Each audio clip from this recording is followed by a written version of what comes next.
19장 1항입니다. 19장 1항.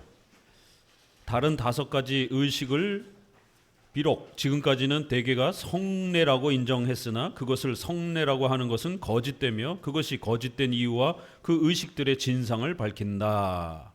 이제 마지막 성례와 관련해서 추가적으로 한 장 더 이제 소개하고 모든 성례에 대한 부분이 최종 마무리됩니다. 로마 카톨릭이 만들었던 이 5가지 비성경적인 성례를 비판하면서 거짓된 예배의 모습이 어떤 것인지를 우리에게 소개하면서 오늘날도 거짓된 예배에 성도들이 유혹되거나 빠지지 않도록 경각심을 주고 있습니다. 결국 이 마지막 19장의 5가지 거짓된 이 성례 예배 방식은 결국 규정적 예배 원리라고 하는 이 소중한 우리 장로교회의 예배 원리가 무엇인지를 더욱 선명하게 드러내주기도 합니다. 규정적 예배 원리, 제한적 예배 원리, 성경이 명령하고 있는 그 예배의 요소를 규정하고 있는 그 예배의 요소를 우리는 그것을 잘 계승하고 받는 겁니다.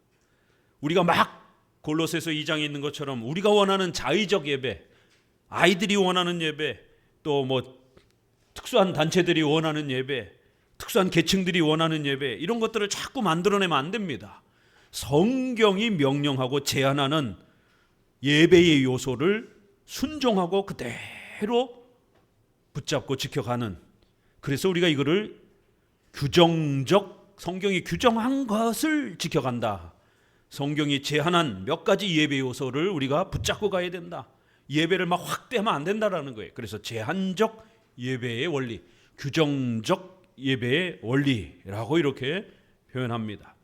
루터는 예배론을, 교회론을 제대로 개혁하지 못하고 구원론, 이신칭의만 많이 강조했기 때문에 예배론 부분에서는 웬만하면 그냥 허용하지 뭐, 이렇게 해서 이걸 허용적 예배 원리라 이렇게 표현합니다. 로마 카톨릭 예배도, 성공의 예배도, 루터파의 예배도 뭐 그냥 예배는 어찌됐든 하나님께 예배 드리면 다 괜찮은 거 아닌가?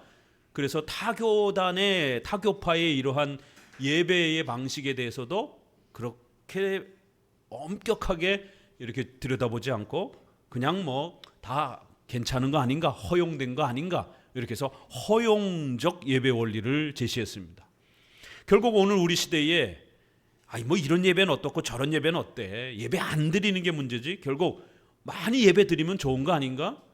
그래서 각 교단마다 다양한 예배 스타일을 우리가 다 존중해야 되는 거 아닌가? 왜 장로교는 자기들 예배만이 가장 성경적이라고 이렇게 너무 독선적으로 이렇게 지나치게 싸움을 걸듯이 다른 교단의 예배를 인정을 안 하는가?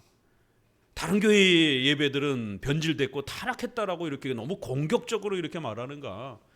모든 각 교파의 예배는 하나님께 예배드리면 하나님이 다 받으신다. 어떤 예배든지 서울로 가면 되는 것이지 뭐 어느 쪽 방향으로 가는 게 문제냐. 결론은 예배드리면 되는 것이지 조금 다양하게 예배드리는 것도 다 괜찮다. 다 허용된다. 누구의 예배 원리입니까? 루터파의 예배 원리인 거예요. 허용적 예배 원리. 웬만하면 허용해라. 그러나 칼빈과 종교개혁자들은 예배는 그렇게 막 함부로 허용하고 막 인간이 원하는 대로 그렇게 드리면 안 됩니다. 1세기에도 벌써 골로새서 2장 22절 23절에 자의적 예배라는 단어가 나옵니다. 자기들 마음대로 편리한 대로 변형해서 그렇게 짜집기 해가지고 뭐 이렇게나 저렇게나 어찌됐든 하나님께 예배 드리면 되지. 자의적 예배, 인간이 원하는 대로 스스로 마음대로의 예배를 드리면 안 된다라고 아주 명확하게 성경이 책망합니다. 구약에는요, 성막과 성전 중심의 5대 제사, 3대 절기 예배, 이건 아주 원칙입니다. 규정입니다. 제한된 거예요. 다른 곳에 가서 예배 드리면 안 됩니다. 다른 방식으로 제사 드려도 안 됩니다. 하나님 절대로 안 받겠다라는 거예요.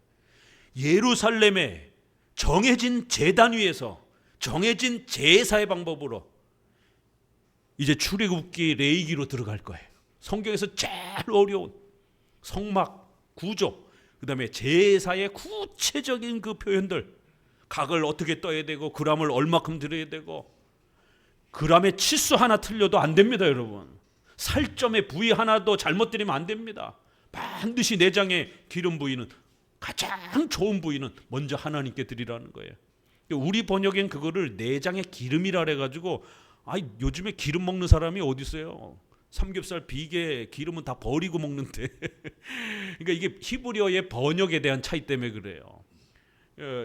내장의 살코기 중심으로 해서 소의 특수 부위, 그런 개념인 겁니다. 양을 잡았을 때 가장 좋은 부위를 말하는 히브리어 표현인 거예요. 근데 이제 그게 우리 현대어로 번역이 되다 보니까 기름 이제 이렇게 번역이 돼서 약간 현대에서는 기름을 잘 안 먹기 때문에 우리 시계에서 이해가 들여다보면 좀 이상하지만, 원문의 이런 개념은 가장 좋은 부위를 먼저 하나님께 드리고 나머지는 제사장과 레인들 몫으로 드리고, 이렇게 구별해 주는 겁니다.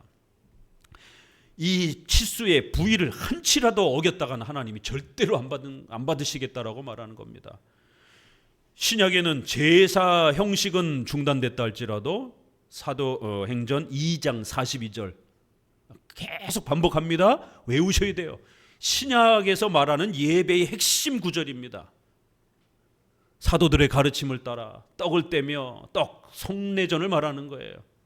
한마디로 포도주라고 표현하기도 하고 한마디로 떡이라고도 이렇게 표현하는 겁니다. 둘 중에 하나를 말해서 떡을 떼며 성찬을 행하고 교제하고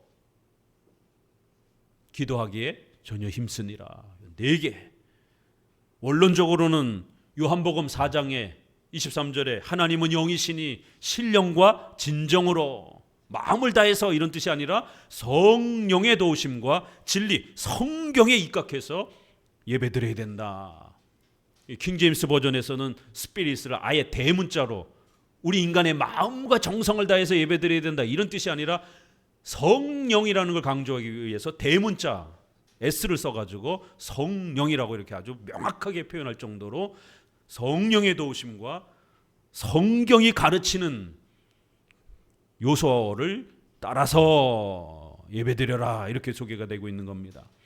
이러한 신약과 구약의 예배 차이, 지금은 이제 신약적 예배이기 때문에 우리 종교개혁자들이 신약적 예배의 기본 핵심을 잘 연구하고 신학자들이 해석해서 웨스트민스터 신앙고백 21장의 예배론의 설명을 담아놓은 겁니다. 강해 설교, 찬송은 시편 찬송, 기도, 교리문답,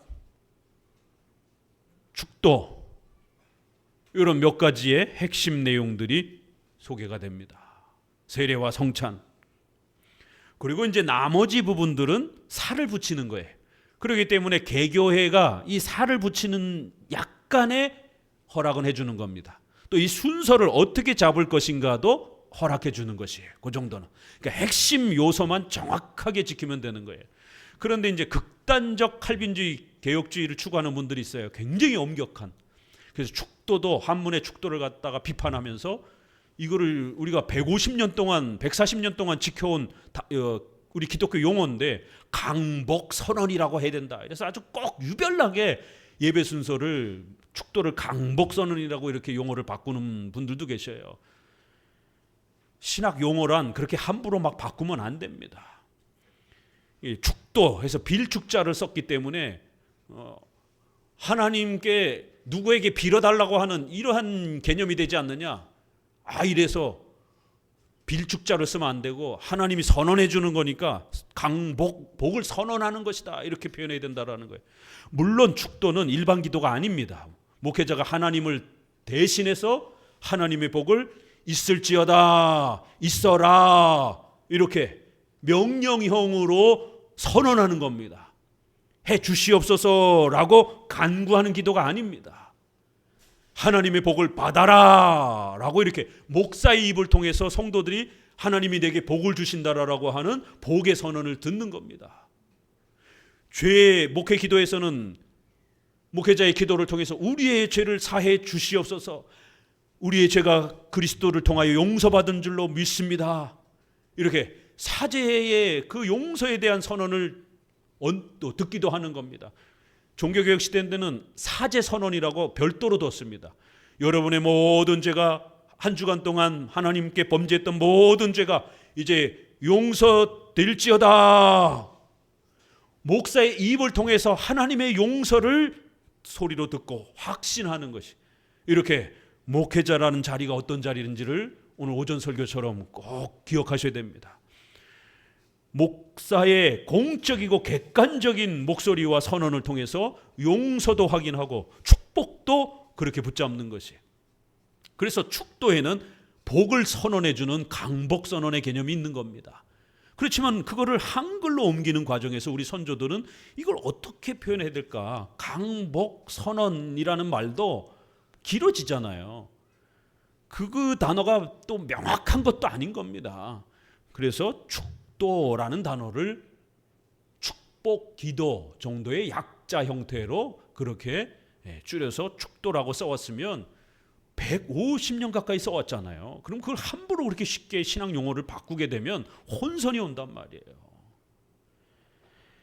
이렇게 예배와 관련해서 극단적으로 또 요거 단어 하나 토시 하나까지 똑같이 해야 된다. 이 독립파 쪽에는 그렇게 로마 카톨릭의 예전처럼 토시 하나 안 바꾸고 똑같이 따라하려고 하는 이러한 또 지나친 또 이러한 극단적인 성향이 있습니다.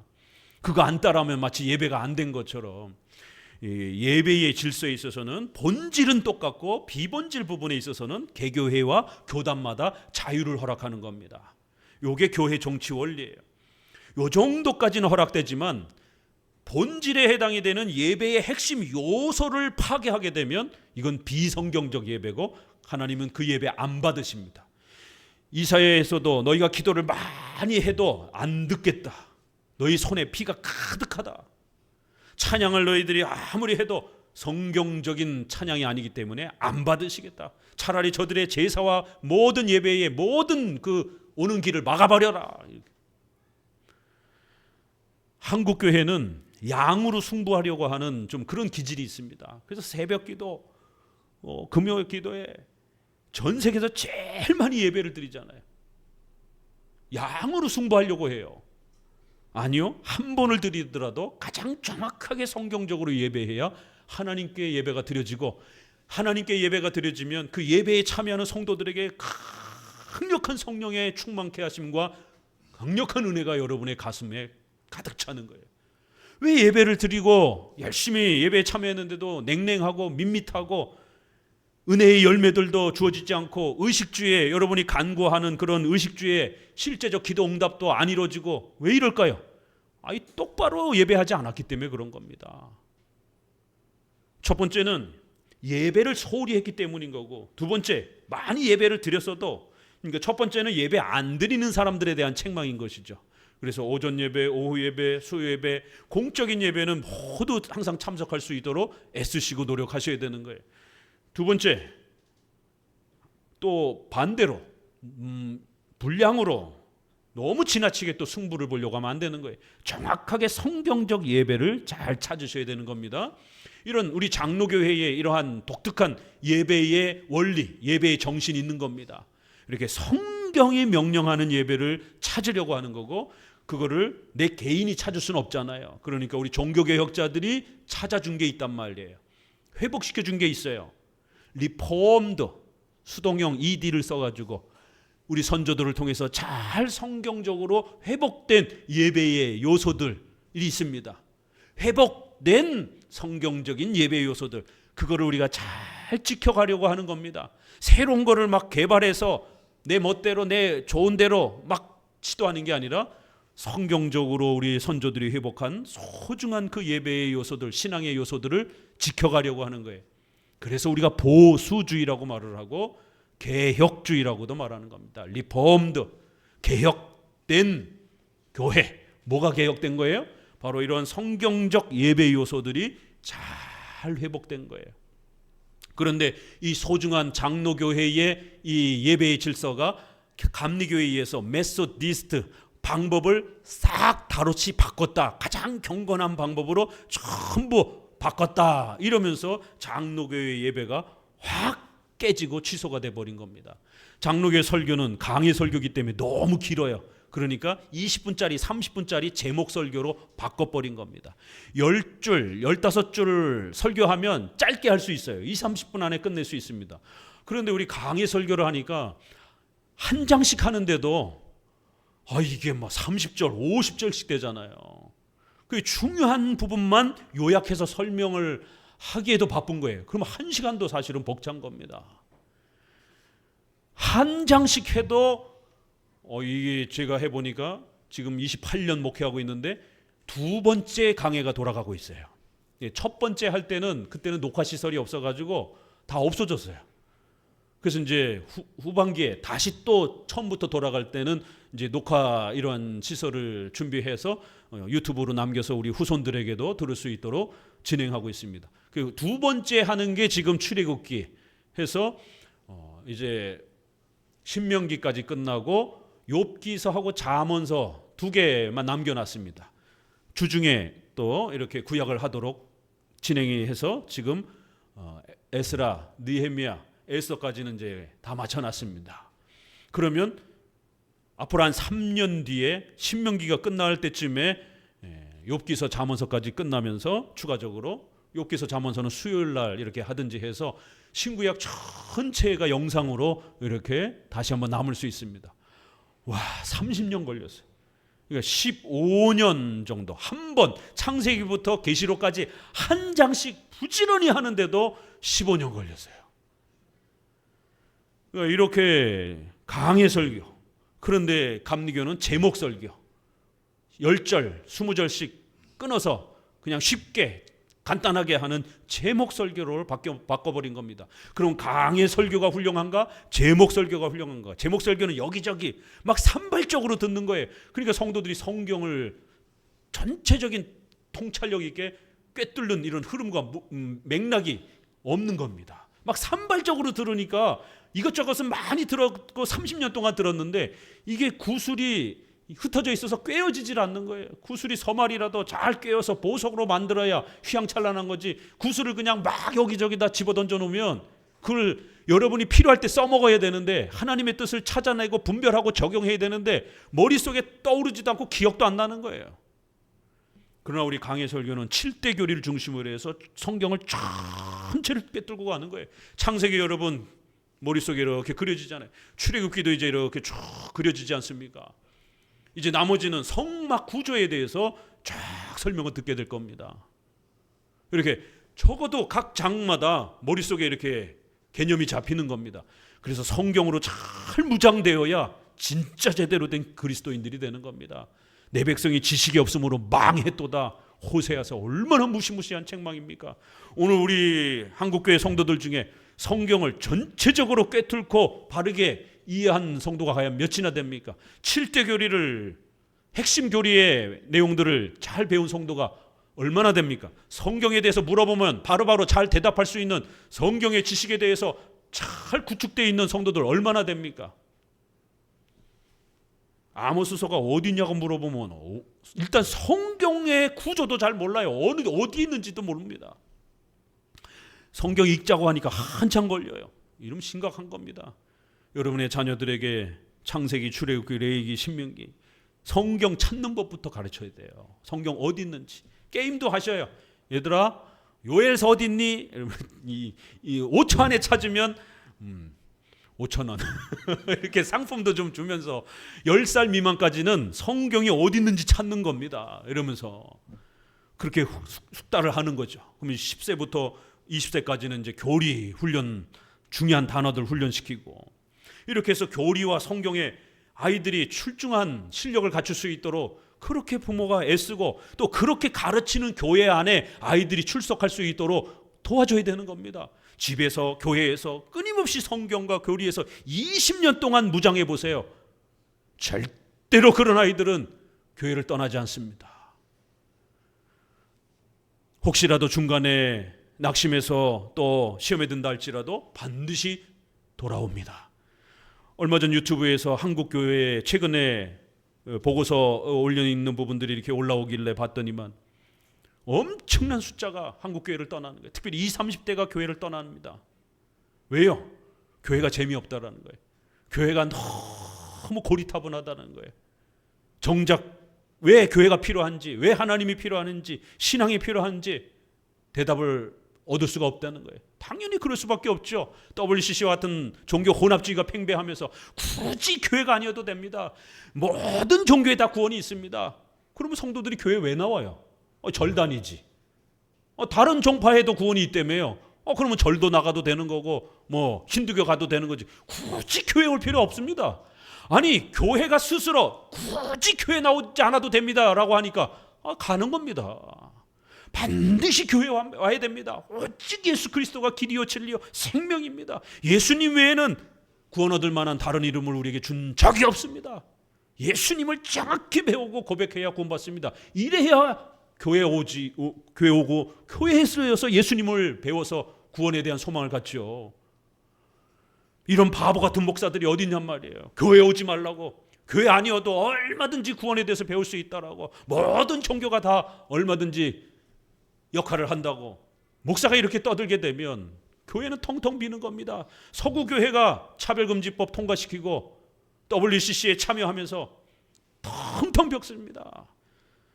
스코틀랜드, 영국의 이 교회들이 옛날 건물들이 다 경매 넘어와가지고 왜요? 건물을 유지 못하는 거예요. 세상에 그 스코틀랜드의 존 낙스부터 시작해서 그 기라성 같은 장로교회를 전국적으로 펼치면서 이렇게 구축했던 이러한 나라들이 제네바도 마찬가지. 제네바가 WCC 본부가 거기 있습니다.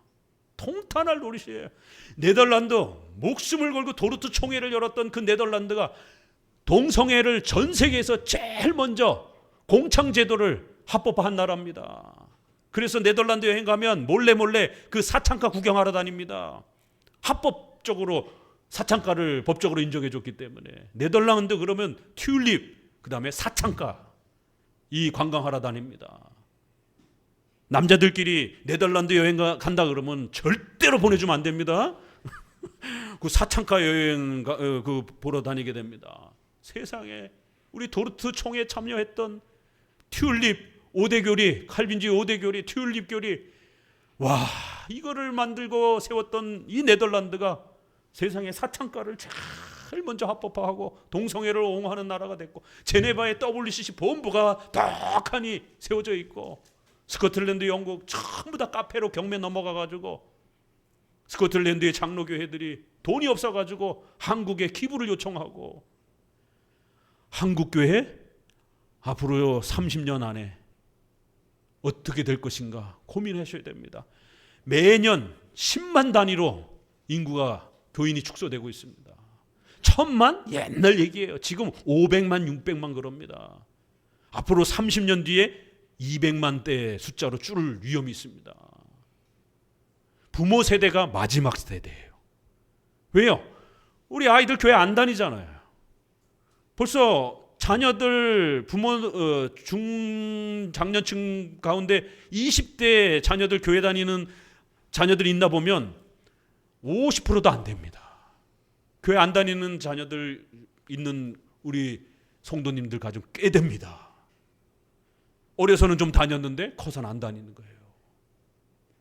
왜요? 달란트 시장하고 맨날 캠프하고 놀고 노래나 하고 이러니까 아이들이 커서 하나님에 대해서 필요성을 못 느끼는 거예요. 성경을 모르는 거예요. 무지하면 신앙이 안 만들어지는 겁니다. 그래서 19장에서는 이러한 비성경적 성례와 예배가 얼마나 위험한 것인지, 성경적 예배를 붙잡고 그러한 성경적 예배에 참여해야 우리의 심령이 강성해지고, 그러한 예배를 통해서 하나님이 의식주에 대한 축복과 은혜도 엄청나게 누리게 되는 겁니다. 이러한 모든 것이 예배를 통해서 하나님 우리에게 역사해 주시는 소중한 축복인 겁니다. 그래서 규정적 원리에서 벗어나는 허용적 예배 원리로 예배드리는 오늘 우리 한국교회의 이 비성경적 예배 모습, 타락한 예배의 모습은 로마 카톨릭에서 온 겁니다. 로마 카톨릭의 이러한 5가지 성례를 만들어서 자의적 예배, 성경에 없는 예배를 만들고 그걸 갖고 돈벌이 수단으로 삼고 그렇게 또 미신적으로 만들면서 성경적 예배가 붕괴되어지는 이러한 모습은 결국 오늘 우리에게도 그대로 재현되기 때문에 정신 바짝 차리고 19장의 마지막 이 비성경적 예배의 요소들이 어떻게 등장하는가, 이걸 통해서 또 성도들에게 돈을 어떻게 뜯어내는가, 또 성도들은 이러한 잘못된 예배를 통해서 어떻게 미신화되는가, 이런 부분들을 아주 깊이 들여다보셔야 됩니다. 소위 5가지 성례는 하나님의 말씀이 인정하지 않았고 초대교회는 없다. 그 각주 보면은요, 밑에 셋째 줄, 루터는 5가지를 비판했는데 고해, 견진, 혼인, 신품, 종부, 이렇게 5가지예요. 칼빈도요 5가지를 비판합니다. 고해 성사 말하는 거죠, 카톨릭에. 견진, 카톨릭에는 유아 세례 외에 또 어린이 세례 같은 견진 세례 형태가 있습니다. 혼인, 그 다음에 신품, 목사 안수 받는 것, 종부, 장례식, 이걸 다 예배로 이렇게 만들어 버린 겁니다. 이랑 성사라는 말의 문제만이 아니다. 이 성사, 성례라는 말을 여기다가 이제 붙여가지고 악용시켰다라는 겁니다. 둘째 줄, 주께서 정하신 2가지 이외의 것은, 즉 하나님의 말씀에 없는 것을 성례로 인정해서는 안 됩니다. 다시 한번 강조하고요. 549페이지 2번째 단락 밑에서 4째 줄 한번 읽어봅니다. 같이. 7 성사를 말하는 사람들은 성사는 보이지 않는 은혜의 보이는 형태라는 정의를 일률적으로 적용한다. 7가지를 모두 성령의 그릇, 의를 부여하는 기구, 은혜를 얻는 수단이라고 한다. 이렇게 해서 세례와 성찬 외에 5가지를 추가해서 더 만들었습니다. 550페이지 위에서 5째 줄, 명령도 없고 약속도 없다면 우리는 그들에게 반대할 수밖에 도리가 없지 않습니까? 세례와 성찬을 무시하고 또 다른 은혜의 수단이 있는 것처럼, 성례가 있는 것처럼 이제 가톨릭이 이렇게 변형시켰다라는 것이. 그러니까 오늘날도 세례와 성찬이 얼마나 한국교회 안에 무시가 됩니까? 성찬은 아예 행하지도 않고, 성찬 교육도 없고, 세례는 그냥 막 남발하기도 하고, 군대에서 세례 주는 것 얼마나 심각합니까? 초코파이 받으러 갔다가 세례 받고 오는 거예요. 저도 이제 노예 교단에 있다 보니까 이제 교단에서 그 논산 그 세례를 이렇게 가려고 합니다. 그게 이제 군종, 군인 목사를 유지하는 또 교세 세력에 따라서 그거를 이제 심사를 주고 이러다 보니까 어쩔 수 없이 이제 그 군중 세례를 또 많이 하려고 애를 쓰고 각 교단마다 이제 그것이 하나의 경쟁이 되고 그러는데, 신학자로서 그 부분에 대해서 계속 비판해 왔습니다. 어떻게 초코파이 먹으러 갔다가 세례 받고 오느냐? 신앙 고백도 확인해 봐야 되고, 1년 정도 교회 착실하게 잘 다니는지 검증도 해야 되고, 이렇게 정말 신자인지 아닌지 그 신앙 고백과 또 예배의 습관을 잘 지켜본 다음에 정말 보증이 될 때 세례를 주는 거지, 그렇게 세례를 남발하게 되면 결국 세례 가치가 다 붕괴가 되는 거예요. 세례가 초코파이만도 못합니까? 그래서 청년들이, 목사님 군대에서 세례를 받았는데 다시 세례 받아야 되나요? 안 되나요? 초코파이 준다 그래서 갔는데 아무것도 모르고 그냥 간식 먹으러 갔는데, 이런 상황이 벌어지는 거예요, 이게. 그러니 이 세례를 다시 줘야 되는지 말아야 되는지 이런 심각한 고민이 발생이 되는 겁니다. 2가지 우리 성경적 예배와 성례가 얼마나 땅바닥에 떨어졌는지 통탄해하고 이걸 회복하도록 노력해야 됩니다. 2항, 하나님만이 성례를 제정할 수 있습니다. 3째 줄 읽습니다. 성례 제정권은 하나님에게만 있다는 것을 강경하게 주장해야 한다. 참으로 성사는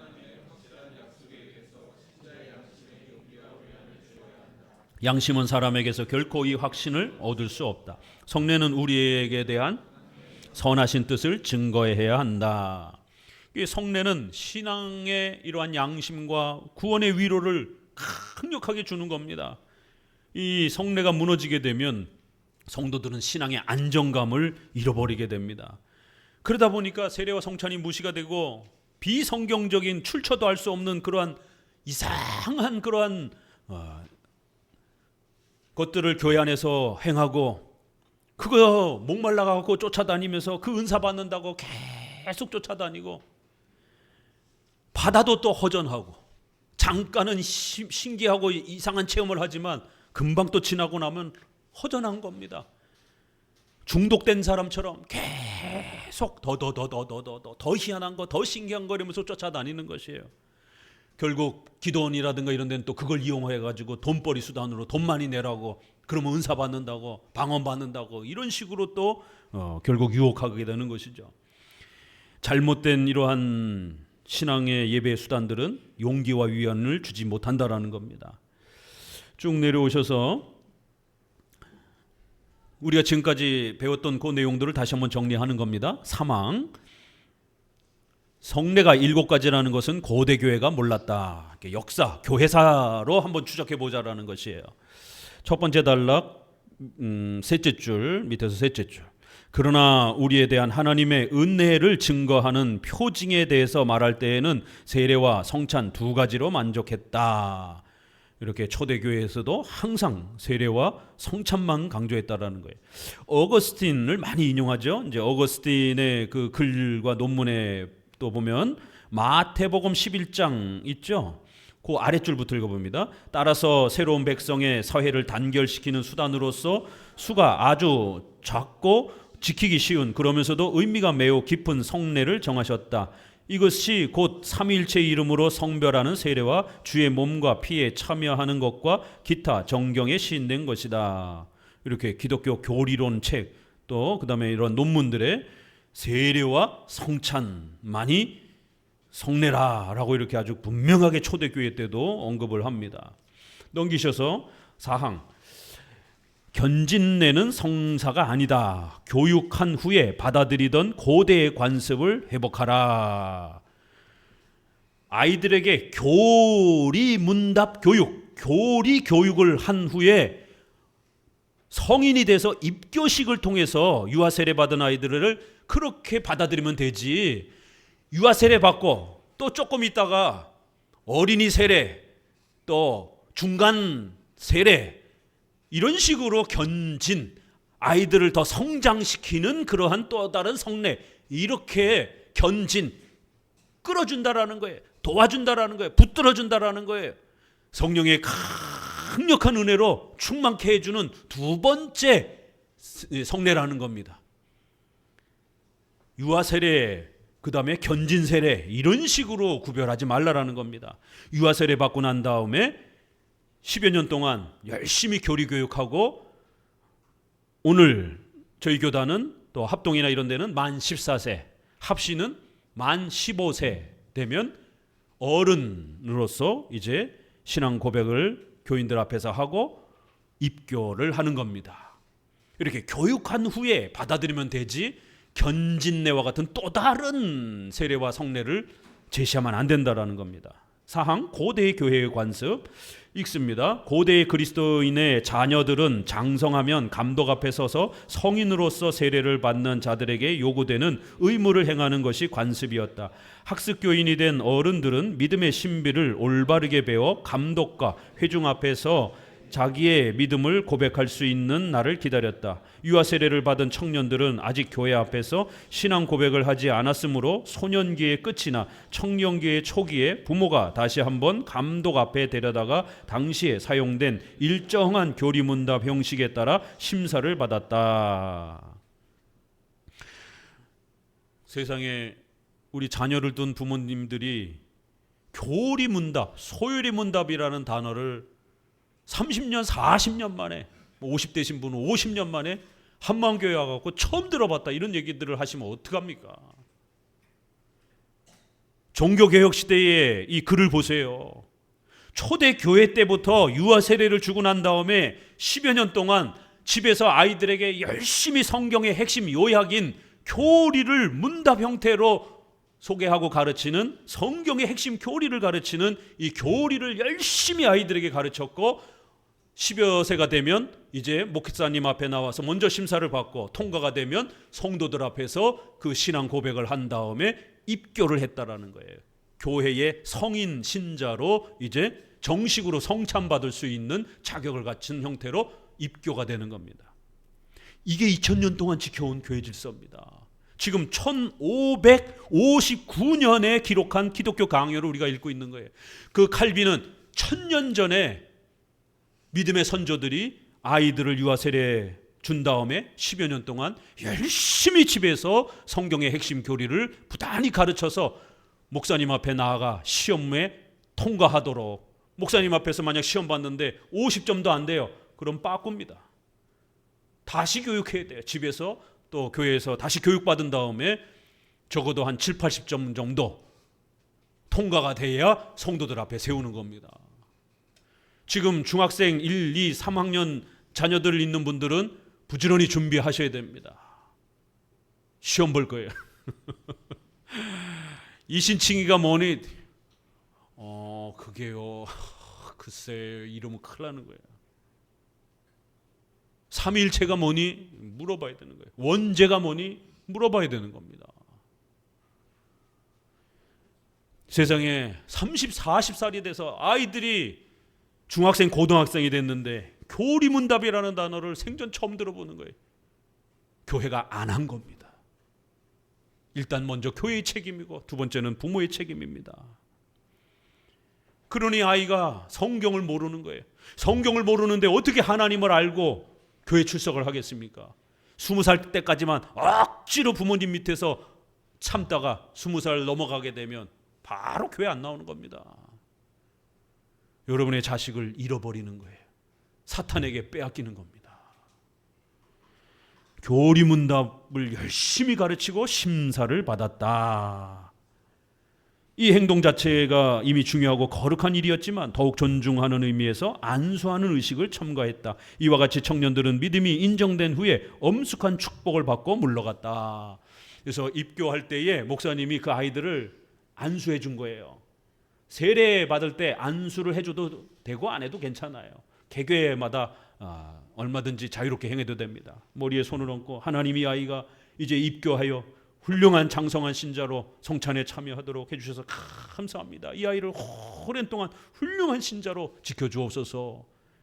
요 정도 하고 끝난 겁니다. 그런데 갑자기 교황 레오가 한 말이 있다. 이단에서 들어온 사람은 다시 세례를 받게 하지 말고 그가 받은 세례에는 성령의 권능이 없으므로 감독의 안수로 성령을 받게 하라. 여기서 우리 반대자들은 성령을 받는 의식을 성사라고 하는 것은 당연하다고 외칠 것이다.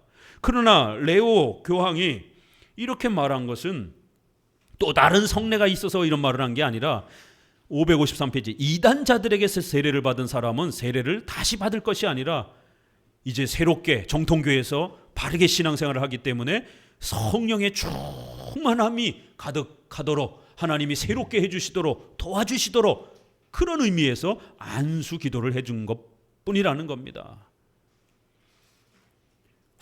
이제 우리 성도들이 이 구절을 읽다가 이단에게서 받은 세례를 또 인정되는가? 그러면 다시 세례를 안 받는가?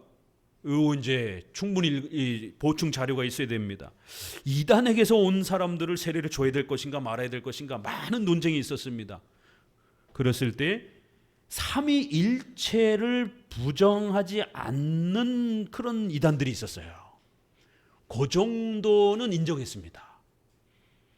그렇지만 이제 후대에 와서 이게 너무 삼위일체를 인정한다는 게 너무 애매해가지고 이단들 안에 결국 대부분은 삼위일체가 문제가 돼서 또 이단이 되기 때문에 이 부분이 초창기에는 조금 열렸어요. 그렇지만 뒤에로 이제 더 발전하면서 웨스트민스터로 이렇게 넘어오면서 이단에게서 받은 세례는 이건 세례로 인정할 수 없다. 대부분 삼위일체랑 연결이 되는데 그래서 이단에게서 온 사람들은 다시 세례를 주고 적어도 이단으로 아직은 판정되지 않은 교파들 로마 가톨릭 성공회라든가 이제 이런 데서 오게 되면 세례를 인정을 했던 겁니다.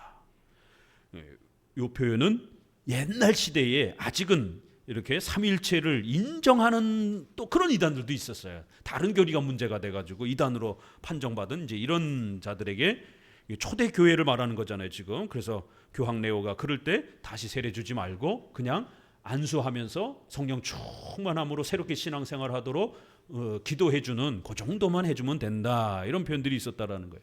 이럴 때 안수하고 뭐 이런 것이지 제2의 어떤 또 다른 어떤 능력을 받도록 성례를 만들어준 건 아니라는 겁니다.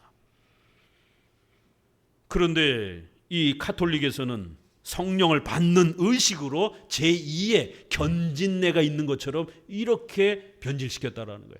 오늘날 제2 성령 세례 운동, 신사도 운동하는 사람들이 전부 다 제2의 능력을 받는, 성령을 받는 그런 어떤 절차로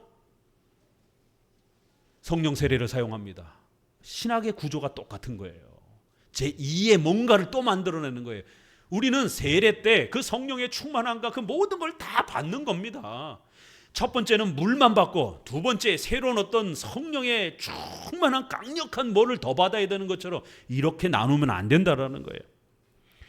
5항 로마 가톨릭교가 가르치는 완성된 견진례의 의미. 셋째 줄을 읽어봅니다. 그들은 세례에서 죄의 결백을 위해서 중생에서 생명을 얻은 사람들이 싸워나갈 힘을 더해주는 권능이 견진례에 있다고 말한다. 보세요. 세례는 1차적으로 받고 세례 다음으로 더 뭔가 강력한 능력 세례를 받아야 된다. 이렇게 말한 겁니다. 가톨릭 신부들이. 오순절파 순복음에서 방언 이야기할 때 방언 받아야 구원받는다 이랬다가 이단으로 몰렸잖아요. 조용기 목사가. 그래서 나중에는 그걸 포기하고 세례 다음에 강력한 능력의 은혜를 받는 단계다. 방언의 은사 받는 거를 이렇게 가르친 겁니다. 어디서 온 거예요? 가톨릭의 이 5가지 성례 방식에서 온 겁니다. 첫 번째 세례에서는 죄의 결백을 위해서 받고, 그 다음에는 두 번째 견진례와 같은 특별한 이러한 은사 체험은 성령을 받는 그러한, 그래서 힘을 더해 주는 권능을 받는 그러한 은사의 단계다. 뭐 이런 식으로 성도들에게 요구를 했다라는 겁니다. 견진례를 행할 때는 기름을 바르고 일정한 선언을 하고 뭐 이러면서 기름을 발라가지고 애들 머리에다가 이렇게 찍어주면서 성령 받아라 뭐 이런 겁니다. 이게 554페이지. 아름답고 아주 멋있는 행사처럼 보여진다라는 거예요. 그러나 성령의 임재를 약속하는 하나님의 말씀이 어디 있냐라는 거예요. 중간쯤에 오게 되면 만일 받은 명령이 없다면 그들은 그 대담한 모독 행위를 변명할 수 없는 것이다.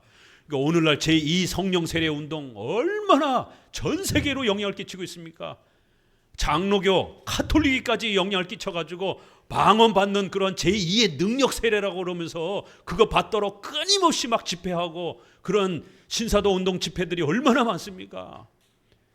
최근에 그 미국의 무슨 그 채플, 감리교 그 채플 뭐죠? 에즈베리에서 갑자기 신학생들이 그 뭐 예배 채플에서 예배 드리다가 막 떨고 막 쓰러지고 막 새로운 체험을 하면서 막 부들부들 떨고 막 예언하고 막 떼굴떼굴 굴르면서 막 직통계시하고 여기서 저쪽 막 모여 앉아가지고 막 기도하고 이쪽엔 사람은 서가지고 막 떨고 어떤 사람은 땅바닥에 막 굴러다니고 와 오순절 부흥운동이 새롭게 임했다라고 그러면서 막 전 세계에서 또 막 그 보도를 하고 이거 다 옛날에 제2의 능력 세례 받는 그러한 행위로 끊임없이 해왔던 그런 모습들입니다. 모독행위라는 거예요. 하나님을 모독하는, 예배를 모독하는 행위라는 거예요. 어떻게 하나님이 예배를 받는데 떼굴떼굴 굴러다니면서 인간의 본성과 상식에서 어른을 만나도 그렇게 행동하지 않습니다. 이제 우리 2살, 3살 키워보세요. 손잡고 가다가 사탕 안 사주면 땅바닥에 누워가지고 대굴대굴 굴르면서 난리를 치고 버르장머리 없는 애로 이렇게 평가받습니다.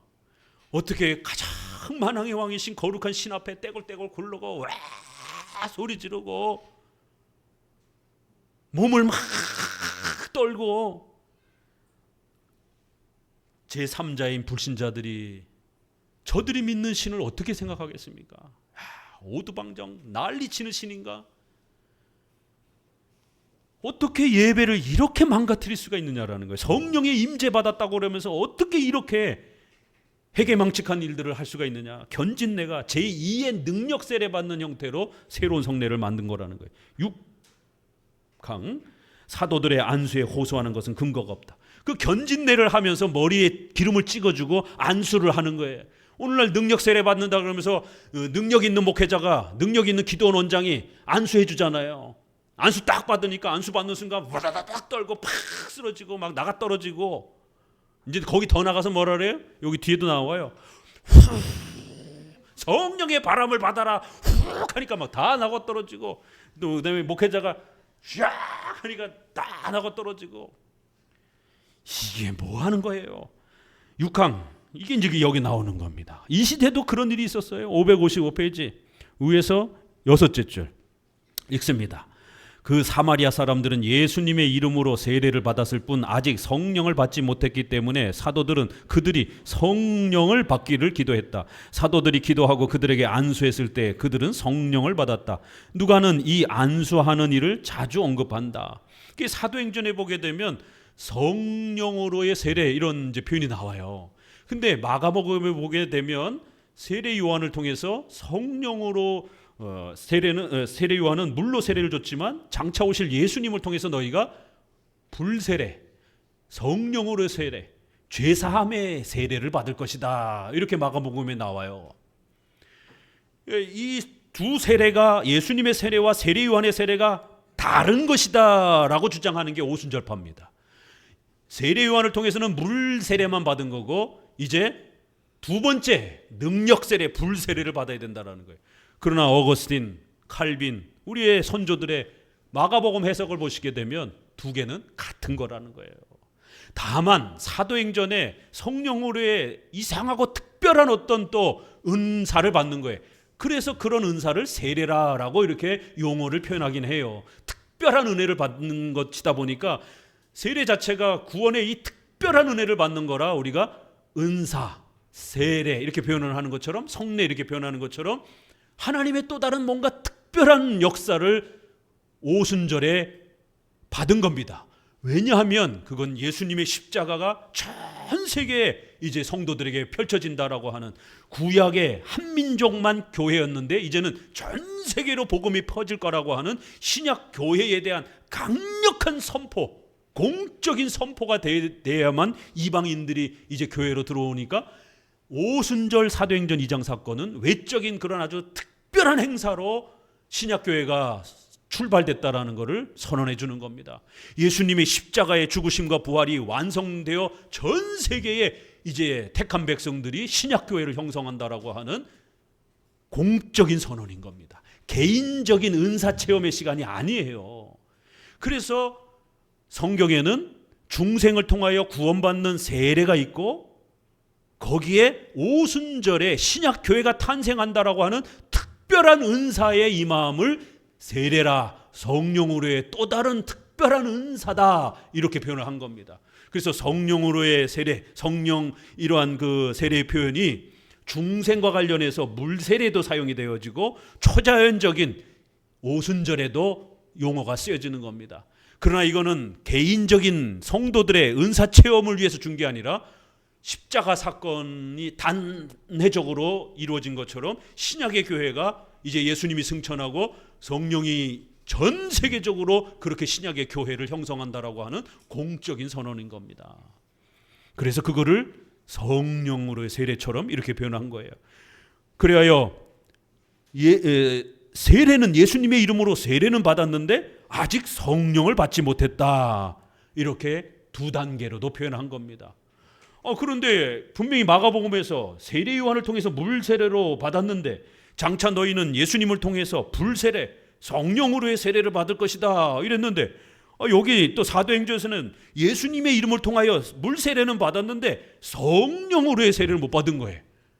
이렇게 1세기는 세례 요한의 세례만 받은 경우도 있고, 또 사도들을 통하여 예수님의 이름으로 세례를 받았는데 고린도 교회나 또 고넬료라든가 이렇게 타 지역이 오순절의 이 위대한 역사를 아직 경험해 보지 못한 겁니다. 그래서 예루살렘뿐만 아니라 사마리아 땅끝까지, 그래서 사마리아에 한번, 땅끝에 해당이 되는 고린도 교회, 이러한 몇몇 지역에 그것도 딱 4번밖에 안 나옵니다.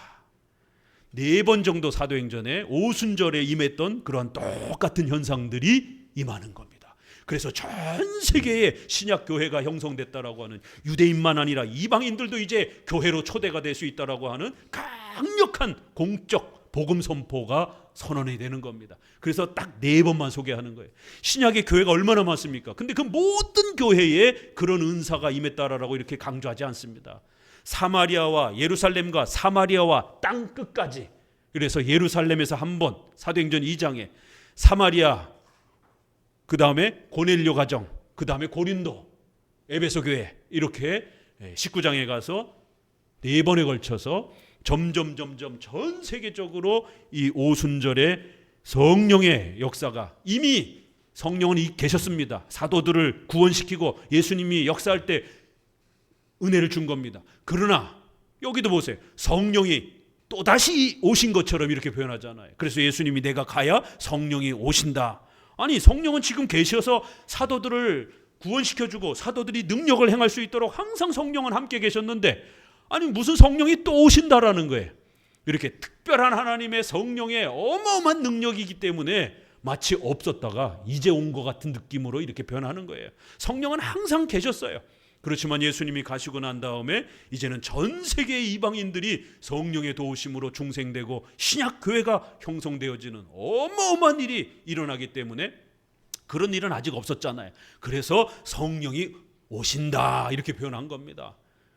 이제 오신다가 아니에요. 원래부터 계셨어요. 그렇지만 워낙 그 주신 은혜가 크고 방대했기 때문에 마치 없었다가 오는 것처럼 이렇게 오신다 이렇게 표현한 거예요. 그러니까 이런 문맥을 잘 이해하면서 읽어야지, 세례 요한과 예수님의 세례는 별도고, 그럼 또 예수님의 세례와 또 제2의 능력 세례는 또 별도고, 그럼 도대체 몇 개를 받아야 되는 거예요? 도대체 성령 세례를.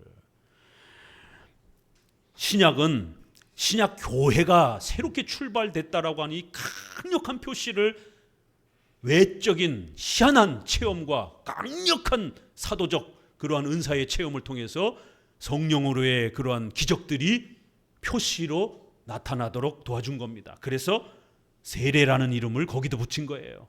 우리가 구원에 있어서 중생의 세례의 이 부분에서도 세례라고 표현하지만, 초대의 오순절 교회의 신약 교회를 위대하게 선언하는 이 감격스러운 하나님의 은혜의 역사를 세례라, 성령으로의 또 다른 은사로 이렇게 표현해 준 겁니다. 이건 성도 개인에게 주는 성장의 은사가 아닙니다. 신약 교회가 탄생됐다라고 하는 강력한 공적인 선언인 거예요. 개인적인 약속이 아닙니다. 자, 그래서 이 유명한 표현이 나옵니다. 여기 줄 빡빡 치셔야 됩니다. 셋째 달라, 바로 이 은사의 연속성에 대한 칼빈의 단회성에 대한 아주 강력한 설명입니다. 오순절파 순복음교회의 주장처럼 사도행전 2장, 사도행전의 여러 그러한 사건들이 연속되지 않는다라는 거예요. 우리 장로교는 단절됐다라는 겁니다. 사도들이 죽고 신약 성경이 완성되고 난 다음에는 사도행전의 이 특별한 성령으로의 세례 은사는 중단됐다라는 거예요. 셋째 달라겠습니다. 사도들이 그때 행한 직책이 교회에 남아 있었다면 안수하는 일도 보존됐을 것이다. 그러나 그 은혜를 주시는 일은 중단되었다. 그러니 안수한다고 하는 것이 무슨 의미가 있는가? 성령의 지도가 없으면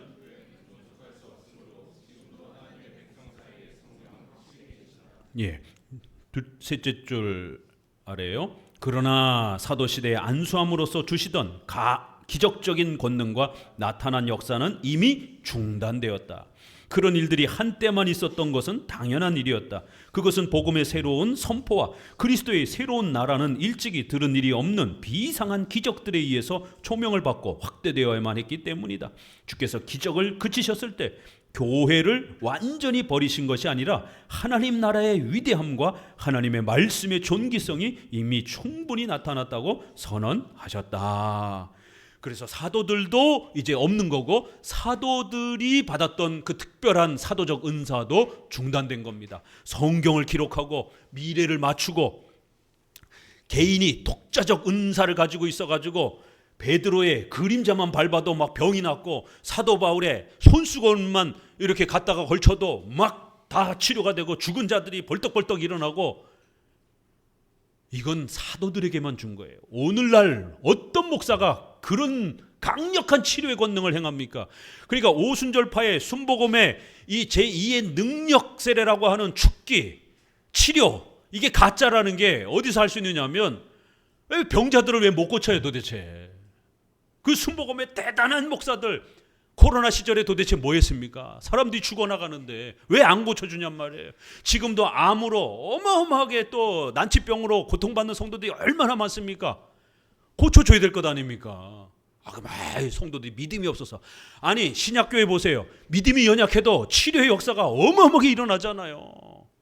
도대체 믿음이 뭐 얼마나 강해야 치료 그 혜택을 받는 겁니까? 신약에는 믿음이 연약한 성도들도 많이 치료를 받은 거예요. 왜요? 그 사도들의 권능이 워낙 엄청나기 때문에. 마가복음 16장에 방언을 하고 5가지 표적이 나옵니다. 그거 사도적 은사인 겁니다. 왜 방언만 끌어옵니까? 그 뒷구절에 뱀을 잡아도 죽지 않고 독을 먹어도 죽지 않고, 이것도 따라 해야 되죠.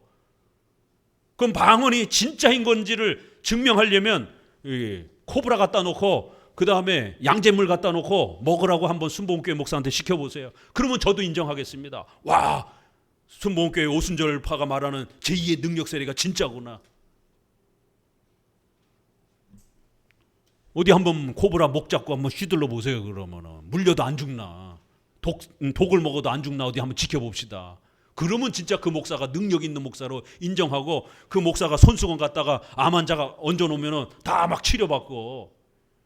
그런 목사가 어디 있습니까? 조용기 목사가 그런 능력을 갖고 있습니까? 전 세계 가장 큰 교회를 하고 있으니까? 아니잖아요.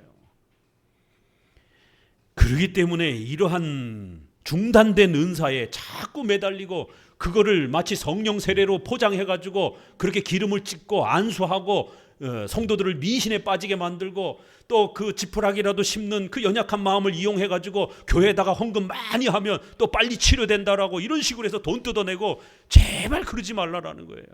이게 다 옛날에 카톨릭 사제들이 했던 일이라는 거예요. 그래서 반드시 사도적 은사는 중단됐다라는 거예요. 자, 7항 기름을 바르는 것은 가짜다. 이것은 주께서 제자들을 향하여 숨을 내쉬는 것을 성령을 받는 성사라고 가르치는 것과 같은 이론이다. 그러나 주께서는 일단 이렇게 하신 것은 우리도 그렇게 하라는 것이 아니다. 성령 받아라 그러면서 예수님이 요한복음에 보게 되면 숨을 확 내뱉잖아요. 성령이 오신다라는 것, 성령이 우리를 새롭게 하신다라는 게 뭔지를 제자들이 잘 모르니까 어린애 가르치듯이 이런 강력한 성령의 힘과 은혜와 역사를 외적인 형태로 사도들에게 임시적으로 가르쳐 준 거예요. 아니 성령을 통해서 제자들이, 사도들이 중생됐는데 뭘 또 성령 받으라고 예수님이 숨을 내십니까? 그건 장차 오순절에 이 위대한 성령의 새로운 시대가 올 거라는 거를, 너희들이 그 역할을 감당해야 된다라고 하는 거를 격려해 주고 약속해 준 겁니다. 그걸 오늘날 목사들이 성도들이 입에다 대고 훅 불고 쓰러지라라고, 이렇게 성령의 바람 받으라고 이렇게 따라하라고 준 게 아닙니다. 성경에 있다고 해서 무조건 따라하는 게 아니라는 거예요. 둘째 줄 아래 그 후손들이 원숭이들처럼 단순히 흉내로 아무 유익이 없이 냉랭하고 공허한 가짜 표징을 만들어 내라는 것이 아니었다. 원숭이 짓이라는 거예요. 유튜브 보세요. 훅 하면 쓰러져 나가고, 손으로 쫙 하니까 막 다 나가 떨어지고, 뭐 목사가 장풍하는 사람입니까? 다 가짜예요. 아프리카에 그거 해가지고 돈 뜯어낸 아프리카 목사가 최근에 또 고발돼가지고 난리고, 저도 20대 때 그렇게 해갖고 앞에 섰다가 바람 맞아가지고 쫙 쓰러지는데, 이거 안 쓰러질 수도 없고 쓰러질 수도 없고, 앞에 있는 애한테 야 언제쯤이냐, 나도 몰라, 막 이거 쓰러져야 돼 말아야 돼, 앞에 다 쓰러지는데 혼자 딱 버티고 있으면 어떻게 그 분위기가. 그러니까 슬그머니 쓰러지고, 야 언제 일어나야 돼. 20대 때 예수돈조단에 빠져가지고 그 신비주의에 빠져갖고, 그 예수돈조단 집회하고 목사가 와갖고 성령 받아라 이러니까 막 다 쓰러지고. 일반 교회에서 부흥사들이 얼마나 많이 그거 했습니까? 기도원에서도 그렇고. 쓰러지고 나서 뭐 바뀌었습니까? 어떻게 이렇게 기독교가 미신적이고 샤머니즘적이냐라는 거예요. 좀 더 읽어보세요. 이게 읽기가 부담스러운 표현들이에요. 두 번째 줄, 변태적인 열성을 제하면 사도들과의 유사점이 없다. 넷째 줄 아래 갈라디아서 4장 9절에 이런 유치한 행사에 구애받는 것을 무엇보다도 배척하지 않았겠느냐. 그러나 나는 내 말이 아니라 주님의 말씀으로 기름을 구원의 기름이라고 부르는 사람들은 그리스도 안에 있는 구원을 버리고 그리스도를 부인하며 하나님 나라와는 아무런 관계도 없는 자들이라고 단호하게 선언한다. 바랑 견진내는 세례의 가치를 떨어뜨린다. 두 번째 줄부터 읽어봅니다. 이 기름을 바르는 자들은 세례에서는 죄의 결백을 위해서, 견진내에서는 은혜를 더하기 위해서 성령을 주시며, 또 세례에서 우리는 중생에서 생명을 얻고 견진내에서는 우리는 전투 준비를 한다고 말한다. 그들은 견진내가 없으면 세례가 올바르게 완성될 수 없다고 할 정도로 파렴치하다. 이 얼마나 악한 생각인가. 이 오늘날 성령 세례 운동하는 사람들이 이 표현 그대로 써요. 제2의 능력 세례는 뭐라고요? 전투 준비를 하고 물 세례를 완성하는 것이다. 이런 식으로. 이 가톨릭에서 써먹었던 방식입니다. 우리는 이미 세례에서 그리스도의 죽음과 생명에 동참하는 이 모든 충만함과 전투 준비와 이걸 다 세례를 통해서 우리는 받는 거지, 제2의 제3의 뭔가를 또 받는, 이렇게 하면 안 된다라는 거예요. 밑에서 넷째 줄 밀레비스 회의, 이 공의에서도 이런 엄중한 표현을 했습니다. 읽어봅니다. 밑에 셋째 줄. 누구든지 세례는 다만 죄의 용서를 위해서 베푸는 것이지 은혜를 받는 수단으로서 베푸는 것이 아니라고 말한다면 그런 자는 저주를 받을지어다 라고 했다.